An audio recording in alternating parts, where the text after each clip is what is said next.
ഒരു കാലം വരും, അന്ന് നിങ്ങൾ പള്ളിയിൽ കയറി നോക്കിയാൽ ഒരുപാട് ആളുകൾ നമസ്കരിക്കാനുണ്ടാകും. അവർ ഇമാമിൻ്റെ പിന്നിൽ നിന്ന് നമസ്കരിക്കുന്നുണ്ടാകും. പക്ഷേ അവരിൽ വളരെ കുറച്ച് പേർ മാത്രമേ ഖുശൂഅോടുകൂടി അത് ആകുന്നവരായിട്ടുണ്ടാവുകയുള്ളൂ. അവരിൽ കുറച്ചു പേർ മാത്രമേ ഹൃദയത്തോടു കൂടി അത് ചെയ്യുന്നവരായിട്ടുണ്ടാവുകയുള്ളൂ എന്ന് പറയുകയുണ്ടായി. എനിക്ക് തോന്നുന്നു നമ്മുടെ ഈ കാലഘട്ടം അത്തരമൊരു കാലഘട്ടമാണോ എന്ന് നമ്മൾ സംശയിക്കണം. പറയുന്ന ഞാനടക്കം നമ്മളെല്ലാവരും ആലോചിച്ച് നോക്കിയാൽ, ഒരു ആത്മപരിശോധന നടത്തിയാൽ, നമ്മുടെ നമസ്കാരത്തിന് നാം എത്ര ശ്രദ്ധ കൊടുക്കുന്നു എന്നത് ഒരു വലിയ പ്രശ്നം തന്നെയാണ്. നബി സല്ലല്ലാഹു അലൈഹി വസല്ലം പറഞ്ഞു, ചില ആളുകൾ നമസ്കരിച്ചാൽ അവർക്ക് നമസ്കാരത്തിന്റെ 1/4 ഉണ്ടാവുക, ചില ആളുകൾക്ക് അതിന്റെ 1/3 ഉണ്ടാവുക, ചിലർക്ക് പകുതിയേ ഉണ്ടാവുള്ളൂ.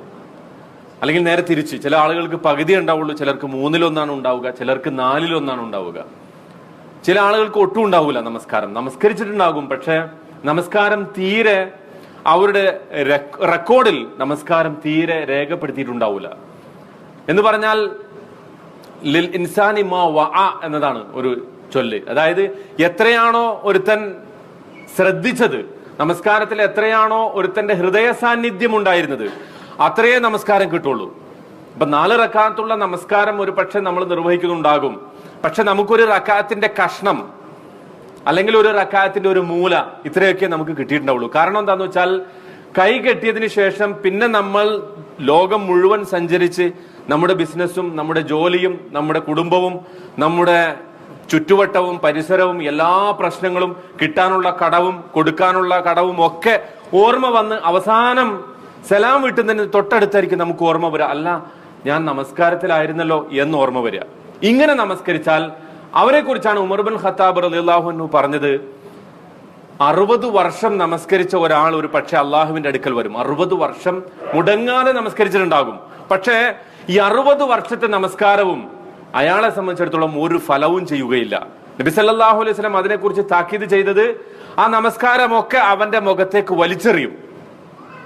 നമ്മൾ വളരെ ശ്രദ്ധിക്കേണ്ട ഗൗരവപ്പെട്ട ഒരു വിഷയമാണ്. കാരണം എന്താന്ന് വെച്ചാൽ, നമസ്കാരത്തെ കുറിച്ചാണ് ആദ്യം ചോദ്യം ചെയ്യപ്പെടുക പരലോകത്ത്. മഹ്ശറിൽ അള്ളാഹു ആളുകളെ വിചാരണക്കെടുക്കുമ്പോ ആദ്യം വിചാരണക്കെടുക്കുക നമസ്കാരമാണ്. നമസ്കാരം ശരിയായാൽ പിന്നെ ബാക്കി കർമ്മങ്ങൾക്കൊക്കെ ഫലം ഉണ്ടാവും. നോമ്പ്, സകാത്ത്, ഹജ്ജ്, നമ്മുടെ പെരുമാറ്റ മര്യാദകൾ, നമ്മുടെ അയൽപക്ക ബന്ധങ്ങൾ, നമ്മുടെ സദക്കകൾ, ഇതിനൊക്കെ ഫലം കിട്ടണമെങ്കിൽ, ഇതൊക്കെ തൂക്കി നോക്കപ്പെടണമെങ്കിൽ നമസ്കാരം ശരിയാവണം. ഇദാ സലുഹത് സലുഹ സാഇറു അമലിഹി. നമസ്കാരം ശരിയായാൽ മറ്റു ബാക്കി എല്ലാ പ്രവർത്തനങ്ങളും സ്വീകരിക്കപ്പെടും. ഇനി നമസ്കാരത്തിന്റെ കണക്ക് നോക്കുമ്പോ, നമ്മുടെ നമസ്കാരത്തിൽ അള്ളാഹു പറഞ്ഞ രൂപത്തിലുള്ള നമസ്കാരം ഇല്ലെങ്കിൽ പിന്നെ ബാക്കി കർമ്മങ്ങൾ കൊണ്ട് ഒരു ഫലവും ഇല്ലാണ്ടാവും. എന്ന് പറഞ്ഞാൽ ബാക്കി കർമ്മങ്ങൾ നോക്കുകയേ ഇല്ല. ഒന്ന് ആലോചിച്ച് നോക്കുക, നമ്മൾ പരലോകത്ത് നമ്മൾ ഇത്രയും കാലമൊക്കെ ഈമാനോടും ഇഖ്ലാസോടും കൂടി ഭൂമിയിൽ ജീവിച്ചു എന്ന് നമ്മൾ സ്വയം തന്നെ ഇങ്ങനെ മേനി നടിച്ച് നടന്നിട്ട് പരലോകത്തെത്തി നമ്മുടെ കണക്ക് നോക്കുമ്പോൾ, നമ്മുടെ പുസ്തകം എടുത്ത് നോക്കുമ്പോൾ, നമസ്കാരം രേഖപ്പെടുത്തപ്പെട്ടിട്ടില്ലെങ്കിൽ, അത് കൃത്യമായിട്ടില്ലെങ്കിൽ, അതിന്റെ യഥാവിധി നിർവഹിച്ചവരുടെ കൂട്ടത്തിൽ നാം ഉൾപ്പെട്ടിട്ടില്ലെങ്കിൽ, മറ്റെല്ലാ കർമ്മങ്ങളും പാഴായി പോകുന്ന ഒരു അവസ്ഥയെക്കുറിച്ച് നമ്മൾ ആലോചിച്ച് നോക്കിയാൽ അതിനേക്കാളും വലിയ നഷ്ടം വേറെയില്ല. അതുകൊണ്ട് നമസ്കാരം ഒന്ന് ശരിയാക്കണം നമ്മൾ എല്ലാവരും. ഞാൻ പറയുന്നു, ഈ ഒരു കുറച്ച് കാര്യങ്ങൾ ഞാൻ ഇപ്പൊ ഇവിടെ പറയും. ഇത് നമ്മളെല്ലാവരും, ഞാനടക്കം നമ്മളെല്ലാവരും ശ്രദ്ധയോടെ കേൾക്കണം, വളരെ ആത്മാർത്ഥതയോടെ ഇത് മനസ്സിലാക്കണം. പറ്റുമെങ്കിൽ നിങ്ങൾക്ക് എഴുതാൻ പറ്റുമെങ്കിൽ എഴുതി വെച്ചോ, എന്നാലും വേണ്ടൂല. അല്ല, റെക്കോർഡ് ചെയ്യാൻ പറ്റുമെങ്കിൽ റെക്കോർഡ് ചെയ്തോ.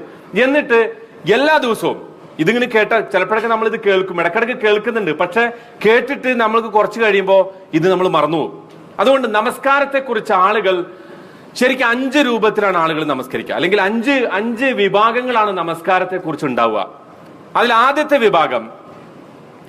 വിഭാഗം എന്ന് പറഞ്ഞാല്, നമസ്കാരത്തെ കുറിച്ച് തീരെ അവർക്കൊരു പരിഗണന ഉണ്ടാവില്ല. അവര് അതിന്റെ സമയം തീരെ ശ്രദ്ധിക്കൂല. തോന്നുമ്പോഴൊക്കെ നമസ്കരിക്കും. തോന്നുമ്പോഴൊക്കെ ഇപ്പൊ നമ്മൾ ഒരാളെ കുറിച്ച് ഒരാൾ പറയണം, എനിക്ക് ദുൽഹജ്ജ് മാസത്തിൽ ചെയ്യാൻ പറ്റൂല, ഞാൻ എന്റെ ജോലി തിരക്കൊക്കെ കഴിഞ്ഞ് എനിക്ക് ലീവ് കിട്ടുന്ന സമയം റമദാനിലാണ്.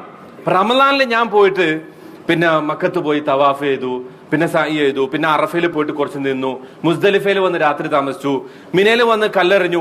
ഇങ്ങനെ ഒരാൾ റമദാനിൽ ചെയ്തിട്ട് അയാൾ പറഞ്ഞു ഞാൻ ഹജ്ജ് ചെയ്തു എന്ന് പറഞ്ഞാൽ നമ്മൾ അയാളെ കുറിച്ച് എന്താ പറയാ?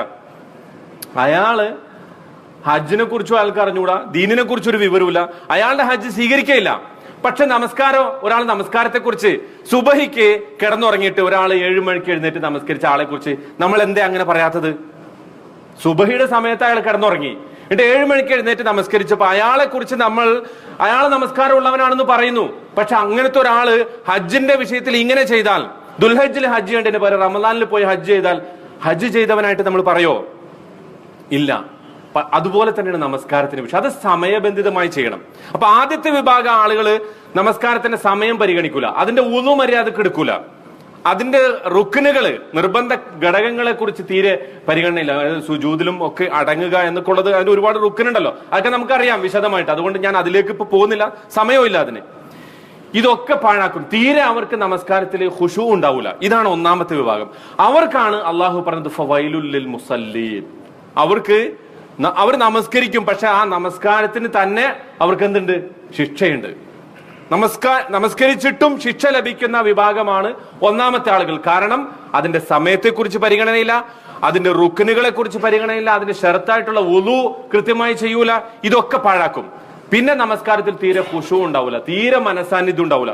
നമസ്കരിക്കാൻ നിൽക്കുന്നുണ്ടാവുള്ളൂ, അതിന്റെ ഒരു ഘടനയൊക്കെ അവർ ചെയ്യും, പക്ഷെ പൂർണ്ണമായും അതിൽ അശ്രദ്ധരായിരിക്കും. ഒന്നാമത്തെ വിഭാഗം. രണ്ടാമത്തെ വിഭാഗം, അവര് നമസ്കാരത്തിന്റെ സമയത്തെക്കുറിച്ച് ശ്രദ്ധ ഉണ്ടാവും, അവർക്ക് കൃത്യസമയത്തായിരിക്കും നിസ്കരിക്കുക. പിന്നെയോ അതിന്റെ ഉളു മര്യാദക്ക് എടുക്കും, അതിനൊന്നും ഒരു പ്രശ്നം ഉണ്ടാവില്ല.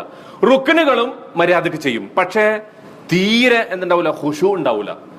അത് ആ വിഷയത്തിൽ തീരെ അവർക്ക് ശ്രദ്ധയില്ല. എന്താണ് പറയണെന്ന് അറിഞ്ഞൂടാ, അതിന്റെ അർത്ഥം അറിഞ്ഞൂടാ, ഓതുന്നത് എന്താണെന്ന് അറിഞ്ഞൂടാ, വജ്ഹത്ത് മുതൽ സലാം വിട്ടുന്നത് വരെ അതിൽ പറയുന്ന ഒരു സംഗതിയെ കുറിച്ചും തീരെ വിവരമില്ല അവർക്ക്. ഖുശൂ എന്ന് പറയുന്നത് തീരെയില്ല.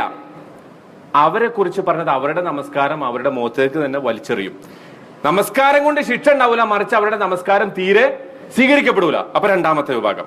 ആദ്യത്തെ വിഭാഗം എല്ലാം അശ്രദ്ധ, അവരുടെ നമസ്കാരം കൊണ്ട് അവർക്ക് ശിക്ഷ. രണ്ടാമത്തെ വിഭാഗം അവരുടെ ബാക്കിയുള്ള അതിന്റെ ബാഹ്യരൂപങ്ങളൊക്കെ ശരിയായിരിക്കും, പക്ഷെ ഖുശൂ ഉണ്ടാവില്ല, അവരുടെ നമസ്കാരം സ്വീകരിക്കപ്പെടില്ല. ഇനി മൂന്നാമത്തെ ഒരു വിഭാഗം, അവര് ഇതെല്ലാം ഭംഗിയായിട്ട് ചെയ്യും, പക്ഷെ അത് സമയത്ത് നിർവഹിക്കും, ഉളു മര്യാദക്ക് എടുക്കും, അതിന്റെ റുക്നുകളൊക്കെ പാലിക്കും. പിന്നെ ഖുശൂവിന്റെ വിഷയത്തിൽ ഇവരൊരു യുദ്ധത്തിലായിരിക്കും. എന്ന് പറഞ്ഞാൽ കൈ കെട്ടുമ്പോ നല്ല ഓർമ്മ ഉണ്ടാവും, അവർക്ക് നന്നായിട്ട് നമസ്കരിക്കണം എന്നൊക്കെ വിചാരം ഉണ്ടാവും. പക്ഷെ കുറച്ചങ്ങ് എത്തിക്കഴിയുമ്പോ എന്ത് പറ്റും? ശ്രദ്ധ വിട്ടുപോകും. അപ്പൊ വീണ്ടും കുറച്ചങ്ങ് എത്തിക്കഴിയുമ്പോൾ അവർക്ക് ഓർമ്മ വരും. ചിലപ്പോൾ ആദ്യത്തെ റക്കാത്തില് അങ്ങനെ അങ്ങോട്ട് പോയിട്ട് സുജൂദിൽ എത്തുമ്പോഴാണ് ഓർമ്മ വരാം, അപ്പൊ വേഗം തിരിച്ചു വരും. അവരൊരു ജിഹാദിലാണ്. അവരെ സംബന്ധിച്ച് പറഞ്ഞത് അവർ അധിക സമയവും ഓർക്കും, പക്ഷെ പലപ്പോഴും അവർക്ക് എന്ത് ചെയ്യും? ശ്രദ്ധ തെറ്റിപ്പോവും. അങ്ങനെയുള്ള ആളുകളെ കുറിച്ച് അവർക്ക് 2 കൂലി ഉണ്ടെന്ന് പറഞ്ഞ. എന്തുകൊണ്ട്? ഒന്ന്, അവർ ഖുശൂവിന് വേണ്ടി ഖുശൂ നിർവഹിക്കുന്നു, അത് പാലിക്കുന്നു. നമസ്കാരത്തിൽ ഭയഭക്തി, അള്ളാഹുവിനെ കുറിച്ചുള്ള വണക്കം വഴക്കൊക്കെ പാലിക്കുന്നു. രണ്ടാമത് അവരൊരു ജിഹാദിലാണ്, പിശാചുമായിട്ടുള്ള യുദ്ധത്തിലാണ്. കാരണം നബി സല്ലല്ലാഹു അലൈഹി വസല്ലം പറഞ്ഞു, നിങ്ങൾ നമസ്കരിക്കാൻ നിൽക്കുമ്പോ ഒരു പിശാചിന്, ഖൻസർ എന്ന് പറയുന്ന ഒരു പിശാചിനെ കുറിച്ചാണ്. ആ പിശാചിനെ അള്ളാഹു തന്നെ ആ അർത്ഥത്തിൽ ഒരു പിശാച് പ്രത്യേകമായിട്ട് നമസ്കാരത്തിൽ നമ്മളെ വഴിതെറ്റിക്കാൻ വരുന്നുണ്ട്. നമുക്ക് എല്ലാവർക്കും അത് ബോധ്യം ഉണ്ടാവും, അല്ലെ? എല്ലാ കടങ്ങളും ഓർമ്മ വരെ എപ്പോഴാ? നിസ്കാരത്തിലാണ്. ഇതിനു ശേഷം എപ്പോഴും നിസ്കരിക്കാൻ നിന്നാൽ നമുക്ക് ആദ്യം ഓർമ്മ വരെ ഈ നിസ്കാരത്തിന് ശേഷം എന്ത് ചെയ്യണം, അതിനെ കുറിച്ചായിരിക്കും നമ്മുടെ ചിന്ത. ഇപ്പൊ തന്നെ ഇവിടെ ജുമക്ക് നിൽക്കുമ്പോ തന്നെ നമ്മുടെ ചിന്ത എന്തായിരിക്കും? പോയിട്ട് ബിരിയാണി തിന്നണം, കുറച്ച് ഉറങ്ങണം, അല്ലെങ്കിൽ ഇന്ന സ്ഥലത്ത് എനിക്ക് പോകാനുണ്ട്, വൈകുന്നേരം പാർക്കിൽ പോകണം. ഇങ്ങനെയുള്ള ചിന്തകളായിരിക്കും നമസ്കരിക്കാൻ നിൽക്കുമ്പോൾ നമ്മുടെ മനസ്സിലേക്ക് വരിക. ഇതെന്തുകൊണ്ടാ? ഈ പിശാച് നമ്മളെ പെട്ടെന്ന് ആക്രമിക്കും. അപ്പൊ മൂന്നാമത് പറഞ്ഞ വിഭാഗം ഈ പിശാചുമായിട്ട് നിരന്തരം യുദ്ധത്തിൽ ഏർപ്പെട്ട് ശ്രദ്ധ ഇങ്ങോട്ട് തിരിച്ചു കൊണ്ടുവരാൻ വേണ്ടി പരിശ്രമിച്ചുകൊണ്ടിരിക്കും. അതുകൊണ്ട് അവർക്ക് 2 കൂലി ഉണ്ടെന്നാ പറഞ്ഞ. പക്ഷെ അവർക്കും പൂർണ്ണമായി നമസ്കാരം ലഭിച്ച ആളുകളുടെ കൂട്ടത്തിൽ അവർ ഉൾപ്പെടൂല. കാരണം എന്താ? അവര് ഇടക്കിടക്ക് ശ്രദ്ധ തെറ്റിപ്പോകുന്നു, പക്ഷെ പ്രതിഫലം അവർക്കുണ്ട്. നാലാമത്തെ വിഭാഗം, അവർ ഇതൊക്കെ പാലിക്കും, പരിപൂർണമായും ഖുശൂ ഉണ്ടാവും. എന്ന് പറഞ്ഞാൽ നമസ്കാരത്തിന്റെ സമയം കൃത്യമായി പാലിക്കും, ഒന്നു കൃത്യമായി ചെയ്യും, അതിന്റെ റുക്നുകൾ നിർബന്ധമായും ചെയ്യും, നമസ്കാരത്തിൽ പൂർണ്ണമായ ഖുശൂ ഉണ്ടാവും. അവരെ കുറിച്ച് പറഞ്ഞത് അവർ ഹബീബുർ റഹ്മാൻ, പരമകാരുണികനായ അള്ളാഹുവിന് ഏറ്റവും ഇഷ്ടപ്പെട്ട ആളുകളാണ് അവരെന്നാണ് പറഞ്ഞത്. അവർക്ക് അള്ളാഹുവിനെ കുറിച്ചുള്ള പൂർണ്ണമായ ബോധത്തോടു കൂടി ആദ്യം മുതൽ അവസാനം വരെ നമസ്കാരത്തിൽ തീരെ ഒരിക്കലും അശ്രദ്ധയില്ലാതെ പരിപൂർണമായ ശ്രദ്ധയോടുകൂടി നിൽക്കും. ഇനി 5ാമത്തെ വിഭാഗം, അവരാണ് ഏറ്റവും ടോപ്പ്, ഇതിന്റെ ജനത്തിലുള്ള ആളുകൾ, ഇതിന്റെ ഉച്ചകോടിയിൽ നിൽക്കുന്ന ആളുകൾ. അവരുടെ പ്രത്യേകത എന്താണെന്നറിയോ? അവർ നമസ്കരിക്കാൻ നിന്നാൽ അവരുടെ ഹൃദയം എടുത്തിട്ട് അവർ അള്ളാഹുവിന്റെ മുന്നിൽ അങ്ങോട്ട് വച്ചു കൊടുക്കും. എന്ന് പറഞ്ഞാൽ ഈ ലോകവുമായിട്ടുള്ള സകല ബന്ധവും അവർ മുറിച്ചു കളയും. അങ്ങനെ മുറിച്ചു കളയുന്നതോട് കൂടി നമസ്കാരത്തിന്റെ ഇടയിൽ എന്ത് ലോകത്ത് സംഭവിച്ചാലും അവരറിയൂല. അവരെ കുറിച്ച് നമുക്കറിയാൻ പറ്റും. ഉർവത്ത് ബിൻ സുബൈർ റളിയല്ലാഹു അൻഹു, അദ്ദേഹത്തെ കുറിച്ച് നമ്മൾ കേട്ടിട്ടുണ്ടോ? അദ്ദേഹത്തിന് ഡോക്ടർമാരെ നിർദ്ദേശിച്ചു അദ്ദേഹത്തിന്റെ കാല് മുറിക്കണം, കാല് മുറിച്ചു കളയണം. അദ്ദേഹത്തിന് ഒരു അസുഖം വന്നപ്പോൾ കാല് മുറിച്ചു കളയാൻ നിർദ്ദേശിച്ചു. അപ്പോ ഡോക്ടർമാർ പറഞ്ഞു, പിന്നെ കാല് മുറിക്കണമെങ്കിൽ ബോധം കെടുത്തണം, ബോധം കെടുത്താനുള്ള മരുന്ന് കൊണ്ടെന്ന് പറഞ്ഞു. ബോധം കെടുത്തണ്ട, നിങ്ങൾ എന്റെ ബോധം കെടുത്തണ്ട, മറിച്ച് ഞാൻ നമസ്കരിക്കാൻ നിൽക്കാം. ഞാൻ നമസ്കരിക്കാൻ നിന്ന് കഴിയുമ്പോ ഞാൻ നിന്ന് ഫാത്തിഹയൊക്കെ ഓതി സൂറത്തെല്ലാം ഓതി അങ്ങനെ സുജൂദിലേക്ക് പോകുന്ന സന്ദർഭം ഉണ്ടല്ലോ, ആ സമയത്ത് നിങ്ങൾ എന്റെ കാല് മുറിച്ചു, എന്നെ ബോധം കെടുത്തണ്ട. കാരണം ബോധം കെടുത്തിയാൽ എനിക്ക് അള്ളാഹുവിനെ കുറിച്ചുള്ള ഓർമ്മ അത്ര സമയത്തേക്ക് പോലും നഷ്ടമാകാൻ ഞാൻ ഇഷ്ടപ്പെടുന്നില്ല. അതുകൊണ്ട് ഞാൻ നമസ്കാരത്തിൽ പ്രവേശിക്കാം, നിങ്ങൾ എന്റെ കാല് മുറിച്ചു. അദ്ദേഹം നമസ്കാരത്തിൽ പ്രവേശിച്ചു, ഫാത്തിഹ ഓതി, കരയാൻ തുടങ്ങി, സൂറത്ത് ഓതി, റുക്കു, പിന്നെ ഇഅ്തിദാല്, സുജൂദിലേക്ക് ചെയ്തു. സുജൂദിലേക്ക് അങ്ങോട്ട് എത്തുന്നതോടുകൂടി ഡോക്ടർ കാല് മുറിക്കാൻ, അന്നത്തെ സമ്പ്രദായം അനുസരിച്ച് കാല് മുറിക്കാനുള്ള നടപടി ആരംഭിച്ചു. ഒരല്പം അനക്കം പോലും അദ്ദേഹത്തിൽ നിന്ന് അനുഭവപ്പെട്ടില്ല എന്ന് മാത്രമല്ല, നമസ്കാരം പൂർണ്ണമായി നിർവഹിച്ച അദ്ദേഹം എഴുന്നേറ്റപ്പോ അദ്ദേഹം ചോദിച്ചു, കാല് മുറിച്ചോ? മുറിച്ചു. അദ്ദേഹം പറഞ്ഞു, എനിക്ക് എന്റെ ജീവിതത്തിൽ അല്ലെങ്കിൽ എന്റെ ശരീരത്തിന്റെ ഒരു ഭാഗത്തും ഒരു വേദന പോയിട്ട് ഒരു നനവ് പോലും എനിക്ക് അനുഭവപ്പെട്ടില്ല, അത്രത്തോളം ഞാൻ അള്ളാഹുവിനെ കുറിച്ചുള്ള ആ ചിന്തയിലായിരുന്നു എന്ന് അദ്ദേഹം പിന്നീട് പറഞ്ഞതായിട്ട് നമുക്ക് കാണാൻ സാധിക്കും. ഇത് സംഭവിച്ച സംഗതിയാണ്. ഒരു സഹാബിനെ കുറിച്ച് പറയപ്പെട്ട, അദ്ദേഹം ഒരു പള്ളിയിൽ നമസ്കരിച്ചുകൊണ്ടിരിക്കുമ്പോൾ പള്ളിയുടെ ഒരു ഭാഗം ഇടിഞ്ഞു വീണു. പള്ളിയുടെ ഒരു ഭാഗം ഇങ്ങനെ തകർന്നു വീഴണം. അപ്പൊ ആളുകളൊക്കെ ഒച്ചെടുത്തു, അദ്ദേഹത്തെ ചൂണ്ടിട്ട് ദൂരെ നിന്ന് ആളുകൾ ഒച്ചെടുത്തു.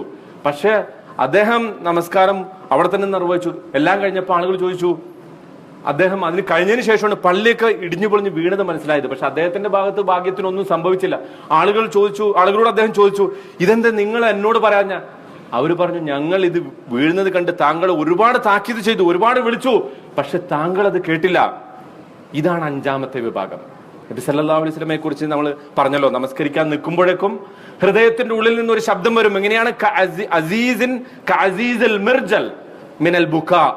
കരഞ്ഞിട്ട്, കരച്ചിലിന്റെ ആ ഒരു തേങ്ങിക്കരച്ചിലിന്റെ ഒരു ശബ്ദം ചീനച്ചട്ടിയിൽ, നല്ല ചൂടുള്ള ചീനച്ചട്ടിയിൽ എണ്ണ ഒഴിച്ചിട്ട് അതിൽ വെള്ളമൊഴിച്ചാൽ എങ്ങനെ ഉണ്ടാകും? അതുപോലത്തെ ഒരു ശബ്ദം.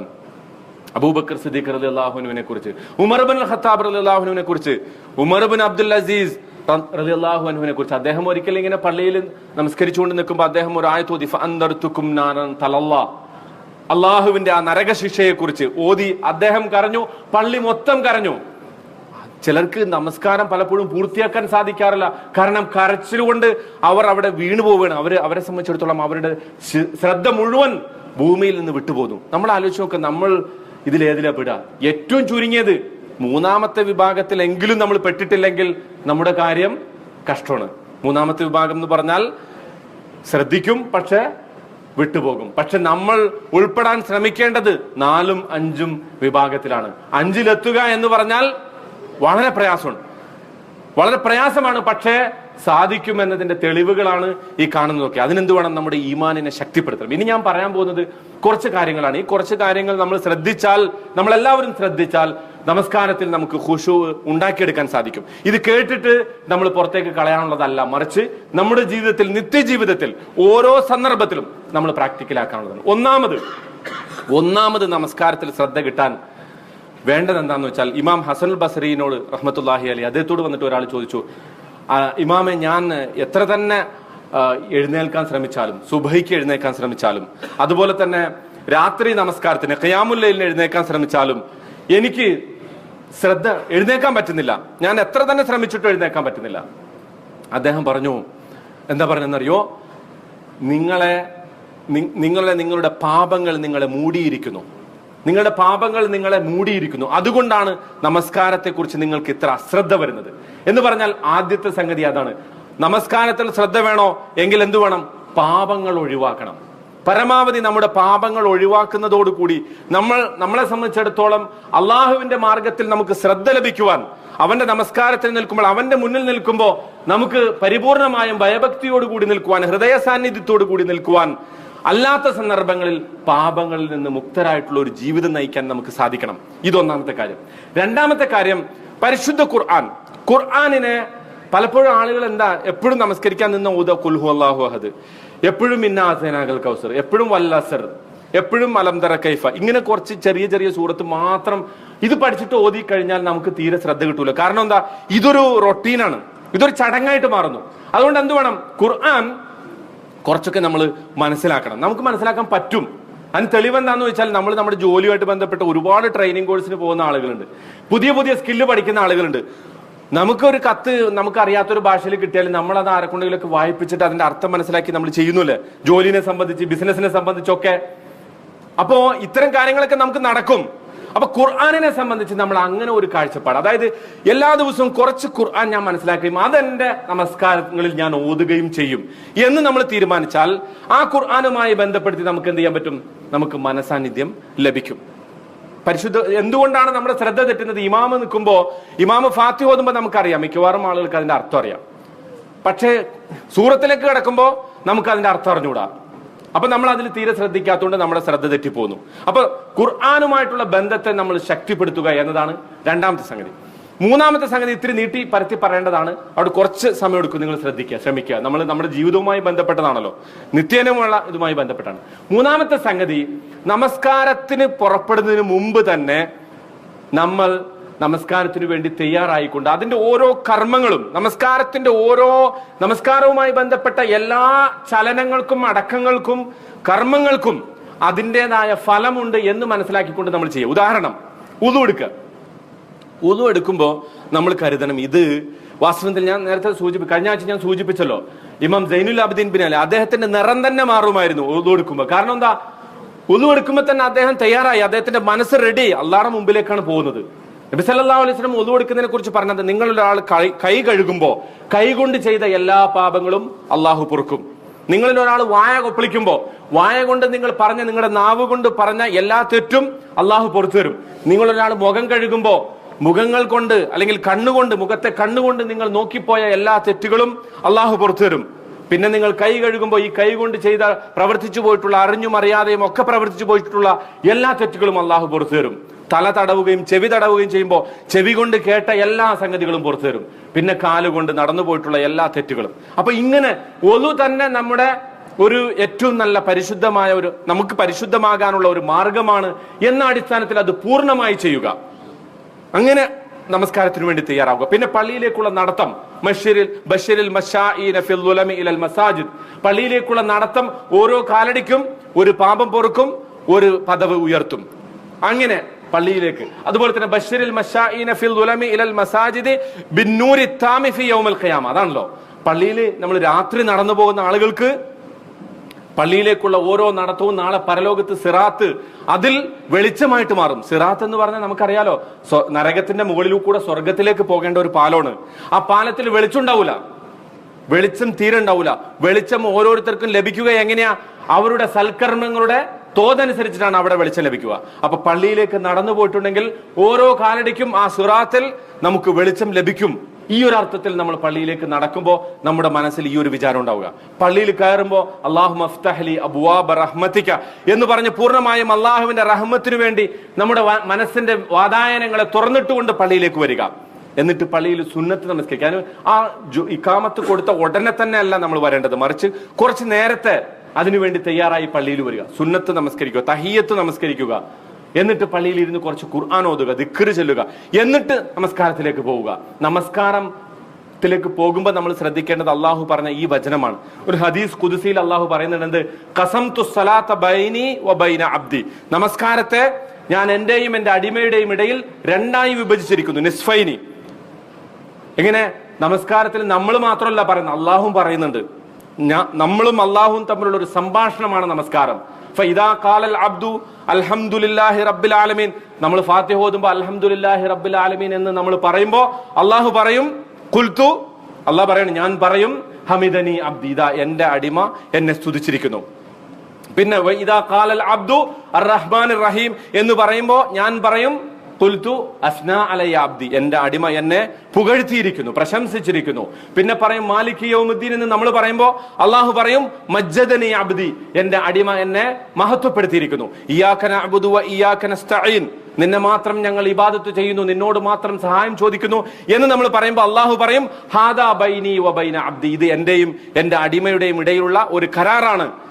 ഇഹ്ദിനസ് സിറാത്തൽ മുസ്തഖീം എന്ന് പറഞ്ഞ് ബാക്കി നമ്മൾ പൂർത്തിയാക്കുമ്പോൾ അള്ളാഹു പറയും ഹാദാ ബൈനി വ ബൈന അബ്ദി ഫഇന്ന ലി അബ്ദി മാ സഅൽ, എന്റെ അടിമക്ക് അവൻ ചോദിച്ചത് ഞാൻ കൊടുക്കും എന്ന് പറഞ്ഞാൽ ഉമർ ബിൻ അബ്ദുൽ അസീസ് റളിയല്ലാഹു അൻഹു അദ്ദേഹം ഈ ഫാത്തിഹ ഓതുമ്പോൾ ജമാഅത്തായിട്ട് നമസ്കരിക്കുമ്പോൾ ഓതുമ്പോൾ ഇങ്ങനെ നിർത്തി ഓതുമായിരുന്നു. അൽഹംദുലില്ലാഹി റബ്ബിൽ ആലമീൻ കുറച്ച് നിർത്തും, അർ റഹ്മാനിർ റഹീം നിർത്തും, മാലികി യൗമിദ്ദീൻ.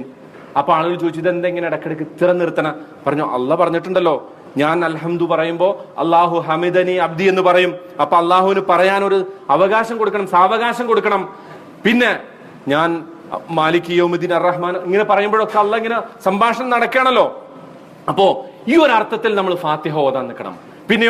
പിന്നെ നമ്മൾ സൂറത്ത് ഓതുമ്പോൾ നമുക്കറിയാവുന്ന സൂറത്തുകൾ, പുതിയ സൂറത്തുകൾ നമ്മൾ ഓതുക. എപ്പോഴും ഒരേ സൂറത്ത് ഓതിയാൽ നമ്മുടെ ശ്രദ്ധ തെറ്റും. അതുകൊണ്ട് പുതിയ സൂറത്തുകൾ പഠിക്കുക, ചില ഭാഗങ്ങൾ പഠിക്കുക, പ്രത്യേക ഭാഗങ്ങൾ ഖുർആൻ എടുത്ത് പഠിക്കുക, തഫ്സീർ പഠിക്കുക. ഏതെങ്കിലും തഫ്സീർ വെച്ചിട്ട് നമുക്കറിയാവുന്ന മലയാളോ ഇംഗ്ലീഷോ അല്ലെങ്കിൽ അറബി തന്നെ അറിയാമെങ്കിൽ അറബിയോ ഒക്കെ വെച്ചിട്ട് നമ്മൾ വിശദീകരണം പഠിച്ചിട്ട് ആ പറയുന്ന ആയത്തുകളെ കുറിച്ച് നമ്മൾ ചിന്തിച്ചുകൊണ്ട് നമസ്കരിക്കുക.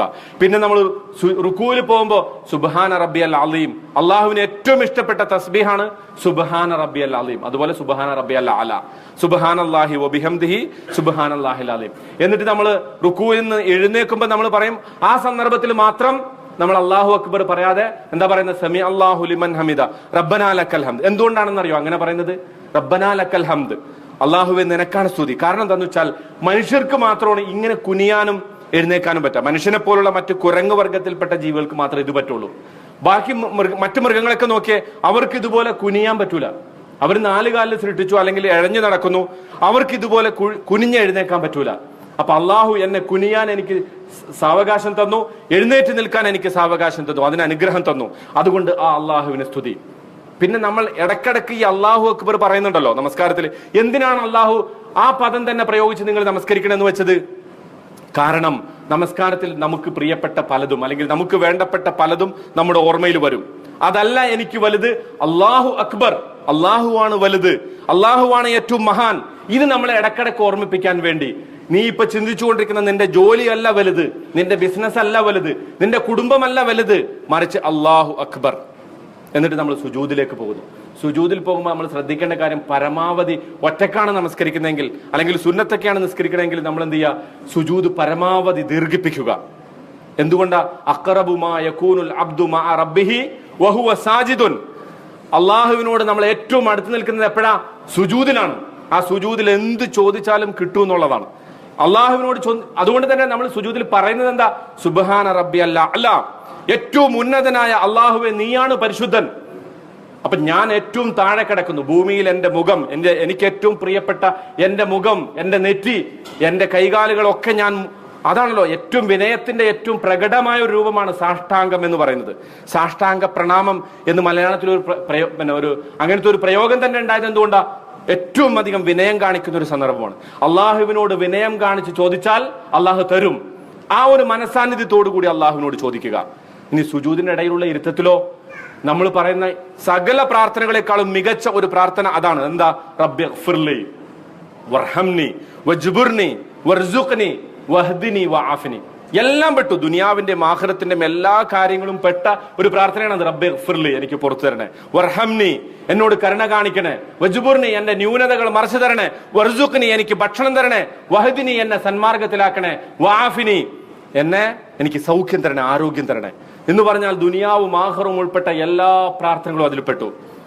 നമ്മൾ അള്ളാഹിനോട് ചോദിക്കുമ്പോൾ അതിനെക്കുറിച്ച് വല്ല ചിന്തയും പലപ്പോഴും നമ്മുടെ മനസ്സിൽ വരാറുണ്ട്. നമ്മൾ ആലോചിച്ച് നോക്കുക, നെഞ്ചത്ത് കൈവച്ച് നമ്മൾ ഓരോരുത്തരും നമ്മളോട് ചോദിച്ചു നോക്കുക, ആരും കേൾക്കണ്ട, പക്ഷെ ചോദിച്ചു നോക്കുക, നമ്മൾ ഈ ഒരു ഓർമ്മ നമുക്കുണ്ടോ? പിന്നെ അത്തഹിയാത്ത്, അള്ളാഹുവിനുള്ള തിരുമുൽ കാഴ്ചയാണ്, അള്ളാഹുവിന് അർപ്പിക്കുന്ന അഭിവാദ്യമാണത് അത്തഹിയാത്തുൽ മുബാറക. പ്രവാചകനോട് നമ്മൾ സലാം പറയുന്നു, അസ്സലാമു അലൈക അയ്യുഹൻ നബി.